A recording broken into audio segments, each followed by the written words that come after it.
دو طرح کی سوچ ہوتی ہے، ایک ہوتی ہے کامیابی کی سوچ، ایک ہوتی ہے ناکامی کی سوچ۔ کامیابی کی سوچ جو ہے وہ آگے بڑھنے کی ہوتی ہے، ناکامی کی سوچ جو ہے وہ رکنے کی سوچ ہوتی ہے۔ جیسے ایک دن جو ہے نا حضرت موسیٰ علیہ السلام سے لوگوں نے پوچھا، اے اللہ کے نبی، آپ ہمیں بتائیے جی کہ اس دنیا میں سب سے زیادہ علم والا کون ہے؟ حضرت موسیٰ علیہ السلام فرمانے لگے جی کہ مجھے اللہ تعالیٰ نے شریعت عطا کی ہے، مجھے تورات جو ہے وہ عطا کی ہے، میں ہی اس وقت دنیا کا سب سے زیادہ علم والا ہوں۔ تو پھر حضرت موسیٰ علیہ السلام جو ہے اللہ تعالیٰ سے جب ہم کلام ہوتے ہیں تو اللہ تعالیٰ سے وہ سوال کرتے ہیں، یا الہی اس وقت اس دنیا میں سب سے زیادہ علم والا کون ہے؟ تو اللہ تعالیٰ جو ہے وہ حضرت موسیٰ علیہ السلام سے فرماتا ہے جی کہ اس وقت سب سے زیادہ علم والا جو ہے وہ حضرت خضر علیہ السلام ہے۔ تو حضرت موسیٰ علیہ السلام پوچھتے ہیں جی وہ ان سے میری کیسے ملاقات ہو سکتی ہے اور کہاں ملاقات ہو سکتی ہے؟ پھر اللہ تعالیٰ نے فرماتا ہے جی کہ آپ فلاں جگہ پہ جائیں، وہاں پہ جو ہے وہ آپ کی ملاقات ہو جائے گی حضرت خضر علیہ السلام سے۔ اچھا، پھر حضرت موسیٰ علیہ السلام کے اندر جو ہے وہ علم کی طلب بڑھتی ہے، کہتے ہیں میں بھی تو دیکھوں، میں بھی تو جانوں میرے سے زیادہ علم والے جو ہے وہ کون ہیں اور وہ کیسے ہیں۔ پھر حضرت موسیٰ علیہ السلام جو ہے وہ جا کے حضرت خضر علیہ السلام سے جا کے ملتے ہیں اور ان سے کہتے ہیں جی کہ میں آپ سے سیکھنا چاہتا ہوں، میں آپ سے جاننا چاہتا ہوں۔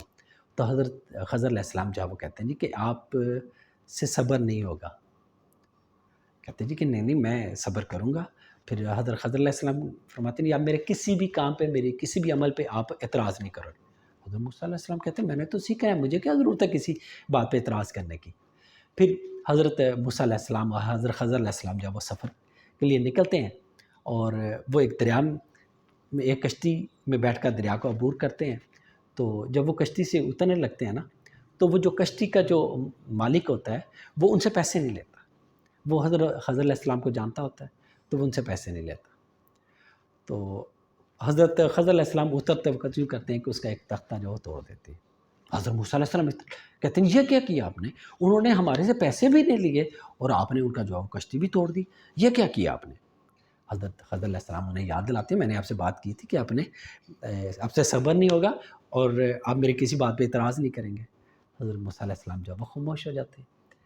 پھر وہ مزید آگے بڑھتے ہیں تو آگے جو ہے وہ کچھ بچے کھیل رہے ہوتے ہیں، تو ان میں ایک بچہ بہت پیارا ہوتا ہے۔ حضرت خضر علیہ السلام اس بچے کو پکڑتے ہیں، اس کی گردن پر روڑ دیتے ہیں۔ حضرت موسیٰ علیہ السلام کو غصہ آ جاتا ہے، یہ آپ نے کیا کیا؟ ایک معصوم بچے کو آپ نے مار ڈالا، آپ نے قتل کر ڈالا، یہ آپ نے ایسا جو ہے بالکل زیب نہیں دیتا آپ کو کہ آپ ایسا کریں۔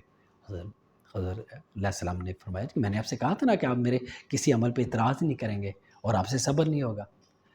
پھر حضرت موسیٰ علیہ السلام جب اور حضرت خضر علیہ السلام پھر آگے بڑھتے ہیں، پھر جب آگے جاتے ہیں تو دوپہر کا وقت ہو چکا ہوتا ہے، انہیں بھوک لگی ہوتی ہے، پیاس لگی ہوتی ہے، وہ وہاں پہ کھانا طلب کرتے ہیں ایک بستی سے، بستی کے لوگ بالکل انکار کر دیتے ہیں، کہتے ہیں نہیں ہم آپ کو کیوں کھلائیں جی۔ اور ابھی وہ راستے سے گزر رہے ہوتے ہیں تو ایک دیوار جو ہے نا گرنے کے قریب ہوتی ہے، حضرت خضر علیہ السلام اور حضرت موسیٰ علیہ السلام کو ساتھ لے کر اس دیوار کو جو ہے وہ سیدھا کر دیتے ہیں تاکہ وہ گرنے نہ پائے۔ تو حضرت موسیٰ علیہ السلام کہتے ہیں کہ ہم تو اس کے بدلے میں اجرت لے سکتے تھے، ہم جو ہے وہ اس کے بدلے میں کھانا لے سکتے تھے، آپ نے ایسے جو ہے وہ ان کا فری میں، کہ ان بستی والوں نے ہمیں انکار بھی کیا، ہم نے جو ہے وہ آپ نے پھر بھی ان کا کام آئے۔ تو حضرت خضر علیہ السلام فرماتے ہیں جی کہ میں نے آپ سے کہا تھا نا کہ آپ سے صبر نہیں ہوگا اور آپ میرے کسی بات پہ اعتراض نہیں کریں گے، لیکن آپ نے بار بار جو ہے وہ آپ نے میرے عمل پہ، میرے کاموں پہ اعتراض کیا، اب ہماری راہیں جدا ہیں۔ تو پھر کہتے ہیں کہ میں آپ کو بتا دوں کہ میں نے یہ سارے عمل کیوں کیے تھے؟ حضرت موسیٰ علیہ السلام فرماتے ہیں جی بتائیے بالکل۔ تو حضرت خضر علیہ السلام فرماتے ہیں جس کشتی میں ہم سوار ہوئے تھے وہ کشتی آگے جا کر جو ہے ظالم بادشاہ کھڑا تھا، جو صحیح سلامت کشتی ہوتی ہے اس کو وہ چھین لیتا تھا، تو میں نے اس کے اندر ایک نقص پیدا کر دیا، وہ تو تھوڑی سی مرمت کرنے سے وہ ٹھیک ہو جائے گا، لیکن اب وہ اس ظالم بادشاہ کے قبضے میں وہ کشتی جانے سے بچ گئی، ان مسکین لوگوں کا جو بھلا ہو گیا۔ پھر جو آگے جب آپ نے دیکھا کہ ایک بچے کو جو قتل کیا گیا تو وہ کیوں کیا گیا تھا؟ وہ اصل میں اس کے والدین جو ہے وہ بڑے ایمان والے تھے، اپنے رب کے ماننے والے تھے۔ وہ بچہ جب بڑا ہونا تھا اس نے ایک بری صحبت کا شکار ہونا تھا، اس نے اپنے والدین کو بھی کفر پہ لے آنا تھا، تو اللہ تعالیٰ کو یہ زیب نہیں دیتا تھا کہ اس کے اتنی عبادت کرنے والے لوگ، اس کو اتنا ماننے والے لوگ وہ کفر کی طرف چلے جائیں، تو اللہ تعالیٰ نے یہ چاہا کہ اس بچے کو جو ہے وہ مار دیا جائے۔ اور پھر اس کے بدلے میں اللہ تعالیٰ بعد کی تفاسیر میں آتا ہے کہ اللہ تعالیٰ نے اس بچے کے بدلے میں ان کو ایک بیٹی عطا کی جس کی نسل سے 70 انبیاء کرام پیدا ہوئے۔ اللہ تعالیٰ کے ہر کام میں حکمت ہوتی ہے۔ اور پھر جب جس بستی میں سے ہم گزرے تھے، اس بستی میں جو دیوار گرنے لگی تھی وہ اصل میں یتیم بچوں کی دیوار تھی، وہ یتیم بچوں کا گھر تھا۔ اس دیوار کے نیچے اس کے والدین نے جو ہے ان کے لیے ایک خزانہ چھپا کے رکھا تھا، جب یہ بچے بڑے ہوں گے تو وہ خزانہ نکال لیں گے، اپنا گزر بسر بڑے اچھے طریقے سے وہ کر لیں گے۔ اور اگر وہ دیوار گر جاتی، وہ خزانہ پتہ چل جاتا لوگوں کو، تو لوگ جو ہے وہ اٹھا کے لے جاتے۔ تو اللہ تعالیٰ کے کاموں میں حکمت ہوتی ہے۔ یہ علم تھا حضرت خضر علیہ السلام کے پاس۔ انبیاء کرام کے پاس علم ہوتا ہے۔ اب وہاں پہ ہر بات پہ جو اعتراض کیا تھا، وہ انبیاء کرام کو یہ زیب نہیں دیتا کہ وہ کسی غلط کام کو دیکھیں اور پھر وہاں پہ روکیں نا۔ غلط کام جب بھی جو ہے وہاں پہ ان کا محسوس ہوا یہ کام غلط ہو رہا ہے، انہوں نے لازمی روکا ہے۔ وہ ان کا اپنا عمل تھا، اور وہ اللہ تعالیٰ کے دیا ہوا حضرت خضر علیہ السلام کو جو علم تھا وہ اپنی جگہ پہ تھا۔ آپ کو پتہ ہے انسان کے اوپر جانے کے راستہ کیا ہے؟ سب سے بہترین راستہ کیا ہے؟ وہ ہے علم کے ذریعے۔ اس وقت دنیا میں سب سے زیادہ کتابیں کہاں لکھی جا رہی ہیں؟ امریکہ میں لکھی جا رہی ہیں۔ اس وقت سب سے زیادہ دنیا میں کتابیں کہاں پڑھی جا رہی ہیں؟ امریکہ میں پڑھی جا رہی ہیں۔ علم سے لوگ اوپر جاتے ہیں، علم سے قومیں اوپر کی طرف جاتی ہیں۔ جن جن قوموں نے علم زیادہ لیا وہ اوپر کی طرف گئی۔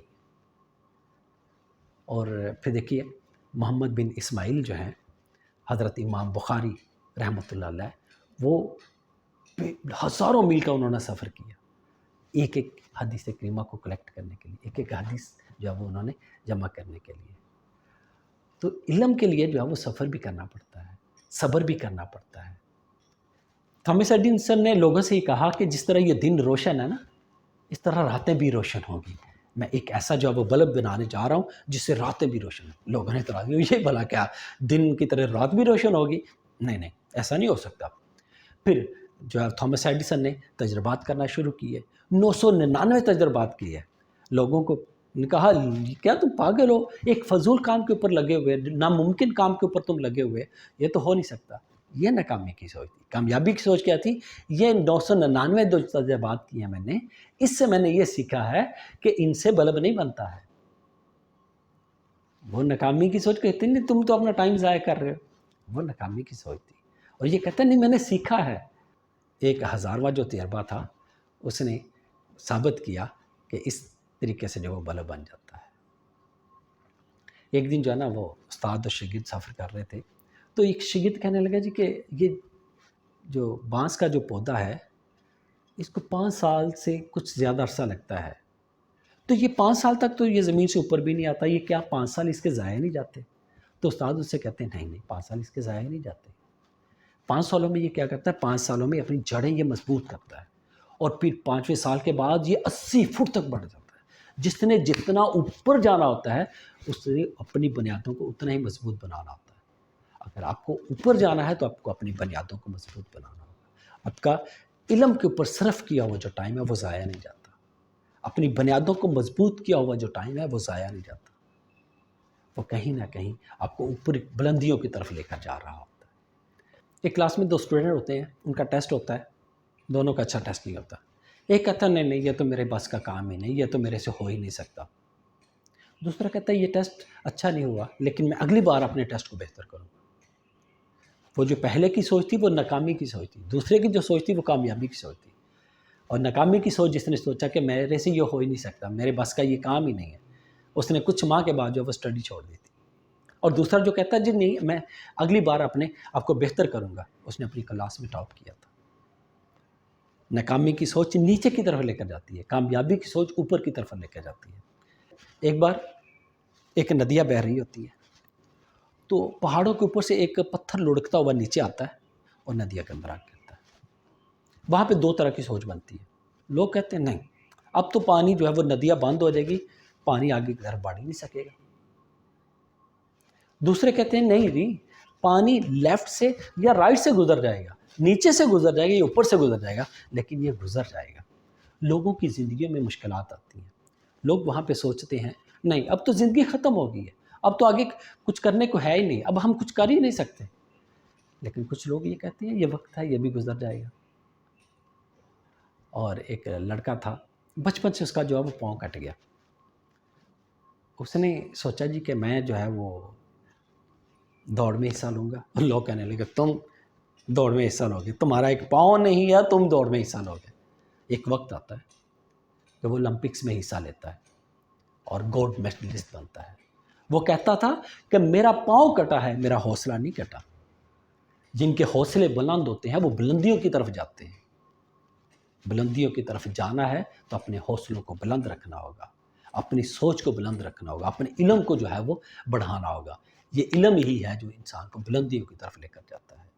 اللہ تعالیٰ قرآن پاک میں فرماتا ہے نا، کیا علم والے اور بے علم جو ہے وہ برابر ہو سکتے ہیں؟ بالکل بھی نہیں ہو سکتے۔ علم والے جو ہے وہ آگے کی طرف ہی جاتے ہیں اور بے علم جو ہے وہ پیچھے کی طرف جاتے ہیں۔ آج دیکھ لیں، کہیں بھی آپ دیکھ لیں، جن کے پاس علم ہے وہ آگے ہیں دنیا میں، اور جن کے پاس علم نہیں ہے وہ دنیا میں دوسروں سے پیچھے ہیں۔